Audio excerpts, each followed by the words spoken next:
नमस्कार, मी दीपक राऊत तुमचे स्वागत करतो आजच्या शेअर मार्केट अपडेटमध्ये। आज मार्केट पॉझिटिव्हली मोमेंटम करत राहिलं आणि 26,000च्या वरती एंटायर दिवसभर निफ्टी जो आहे तो मेंटेन राहिला आणि क्लोजही 26,000च्या वरती दिलं। गेले 2-3 ट्रेडिंग सेशन्स निफ्टी जो आहे तो 26,000च्या वरती तरी जायचा, पण हायर लेवलवरून प्रॉफिट बुकिंग व्हायचं आणि तो परत पुन्हा खाली क्लोजिंगला 26,000च्या खाली यायचा। पण आज मात्र तसं नाही झालं।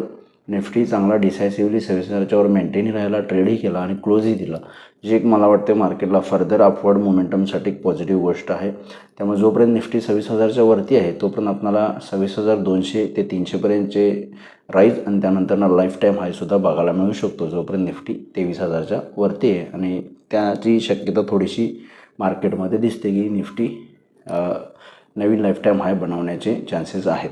बँक निफ्टीसुद्धा सिमिलरली 58,000च्या वरती आहे, तोपर्यंत पॉझिटिव्ह आहे। 58,000च्या वरती 58,500 एक रेजिस्टन्स आहे। 58,500च्या वर sky the limit. Bank Nifty further higher levels दाखवू शकते। त्यामुळे आज ज्या पद्धतीनं मार्केटनं चांगला पॉझिटिव्ह मोमेंटम पकडला आहे आणि मेंटेन केलं आहे 26,000च्या वरची मूव, आणि बँक निफ्टीनं सुद्धा सकाळच्या सत्रामध्ये मायनस मूव केली आणि त्यानंतरनं चांगली रिकव्हरी केली आणि पॉझिटिव्ह क्लोजिंग दिली 200 पॉईंटच्या आसपासची, ती एक चांगली वाखाणण्याजोगी आहे। जेणेकरून मला वाटतं निफ्टीला पुढच्या काही सेशन्समध्ये आणखी फर्दर हायर लेवल्स बघायला मिळतील। त्यामुळे उद्यासाठी ट्रेड करायचं असेल तर टेक्निकली निफ्टी जोपर्यंत 26,000च्या वरती आहे, 26,200 आणि 26,300 हे दोन रेजिस्टन्स पॉईंट आहेत। 26,300च्या वर नवीन लाईफ टाईम हाय होईल आणि त्यानंतर निफ्टीला स्कायज द लिमिट होईल। त्यामुळे निफ्टीसाठी उद्या 26,000 स्ट्रॉंग सपोर्ट आहे। 26,000च्या वर 26,200 आणि 26,300 हे दोन रेजिस्टन्सच्या टप्प्यात 26,300च्या वर फ्रेश लाईफ हाय बनेल। 26,000च्या खाली आला तर एखादी किरकोळ प्रॉफिट बुकिंग 25,900 ते 25,800पर्यंत येऊ शकते। 25,900 आणि 25,800 आणि क्रमे 1 आणि 2 नंबरचे सपोर्ट आहेत। बँक निफ्टीसाठी 58,000 स्ट्रॉंग सपोर्ट आहे। 58,000च्या खाली आला तर फर्दर विकनेस येईल। 58,000 खूप लांब आहे, इथून 400 पॉईंट खाली आहे।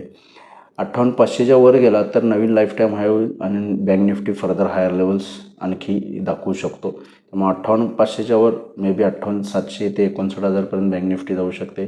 58,000 लोअर लेवलला स्ट्रॉंग सपोर्ट असेल। या लेवल्सनुसार तुम्ही निफ्टी बँक निफ्टीमध्ये ट्रेड करू शकता। FIDIचा डेटा आजचा अजून अवेलेबल नाही। काल FIDIने 10,000 करोडची खरेदी केली, पण ती आर्बिट्राज ट्रेड आहे। मी कालही म्हणलं व्हिडिओमध्ये की कालची आकडेवारी कन्सिडर करता येणार नाही, कारण आर्बिट्राज ट्रेड असतात मंथली एक्सपायरीमुळे। आजचा डेटा अजून अपडेट नाही आहे, पण ज्या पद्धतीची मूव आहे त्यामुळे निश्चित मला वाटतं FIDIची बाईंग आकडेवारी असेल। आज NSEमध्ये 1,821 शेअर्स वाढले, त्या बाजूला 996 शेअर्स पडलेत। निफ्टीमध्ये 36 शेअर्स वाढले, त्या बाजूला 34 शेअर्समध्ये पडझड आहे। वाढणाऱ्या शेअर्सची संख्या NSEमध्ये निफ्टीमध्ये जास्त आहे। सेक्टरी सायजेसमध्ये आज ऑटो सेक्टर मायनस राहिलं, जवळपास 1% मंदी ऑटो सेक्टरला राहिली। बाकी अदर सगळे सेक्टर्स आहेत ते चांगले तेजीमध्ये राहिले। त्याला लीड केलं metal, energy, FMCG, pharma, banks, IT आणि रिअल्टी या सगळ्या सेक्टर्सनी चांगली तेजी बघायला मिळाली। त्या अनुषंगानंच निफ्टी जो आहे तो पॉझिटिव्ह मोमेंटममध्ये राहिला। ग्लोबल मार्केटकडून फारसे काही संकेत नाही। European markets 5-7 point plus minus आहेत। डाऊ फ्युचर्स 100 पॉईंट पॉझिटिव्ह आहेत। डाऊ जोन्स कंटिन्युअसली नवीन लाईफ टाईम हाय बनवते आणि नवीन लाईफ टाईम हायवरच मेंटेन आहे।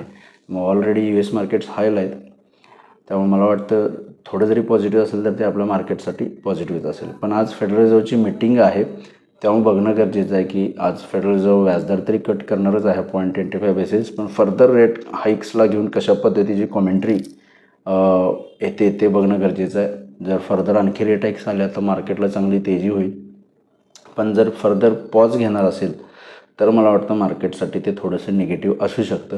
त्यामुळं US फेडरल रिझर्व चेअरमनची कॉमेंट्री बघणं गरजेचं आहे, कारण इन्फ्लेशन म्हणावं तसं USमध्ये खाली नाही आहे आणि टेरिफ वॉरमुळे ऑलरेडी इन्फ्लेशन थोडंसं वाढले। त्यामुळे मला वाटते डेटा ड्रिव्हन राहील USची फेडरल रिझर्वची पॉलिसी, आणि आफ्टर पॉलिसी US मार्केटची रिॲक्शन्स कशी येईल त्यानुसारच आपल्याला उद्या मार्केटची ओपनिंग बघायला मिळेल असं मला वाटतं। त्यामुळे मगाशी ज्या टेक्निकल लेवल सांगितल्या त्यानुसार तुम्ही उद्या ट्रेड करू शकता। तर बघूया मार्केट उद्या कशा पद्धतीने बिहेव होते। माझा व्हिडिओ ऐकला त्याबद्दल धन्यवाद। माझा व्हिडिओ जास्तीत लाईक करा, शेअर करा, माझ्या चॅनल सबस्क्राईब करून डेली अपडेटसाठी बेल आयकॉनला क्लिक करा। धन्यवाद।